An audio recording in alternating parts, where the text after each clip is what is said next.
I'd fallen in love with her in My Fair Lady on Broadway, so I had a crush for forever. But when we did meet on The Sound of Music, she had just had a child, so I had to stay arm's length. Arms? What am I talking about? Full length away from her. But it was sort of like an awful tease. Really? I couldn't do anything. You know? Awful tease. We became the best of friends, and that's lovely. Yeah, probably because we weren't an item. We should have ended up together.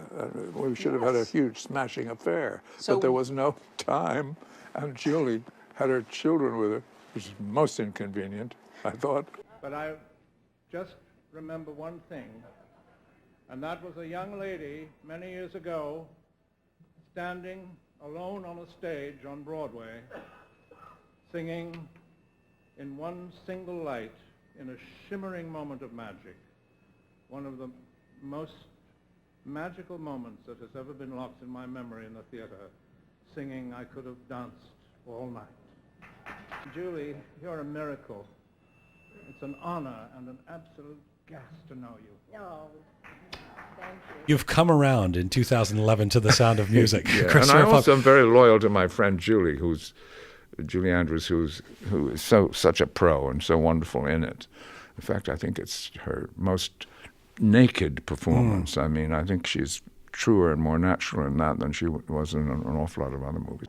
We fell in love, and it wasn't difficult to fall in love. No. Not with you, darling, the way you look.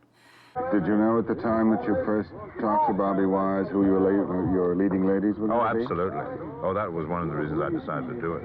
I think if it had been honestly anyone else, I wouldn't have done it because of Julie Andrews. Talks about the leading lady of The Sound of Music. No, she's extraordinary, Julie. Talk about it. And she, too, was a Broadway personality before she became a film star. I sort of fell in love with her when I was sitting in the balcony watching her do Eliza Doolittle with My Fair Lady. And I just want to tell you that you are a great friend and always will be, a great star and a great human.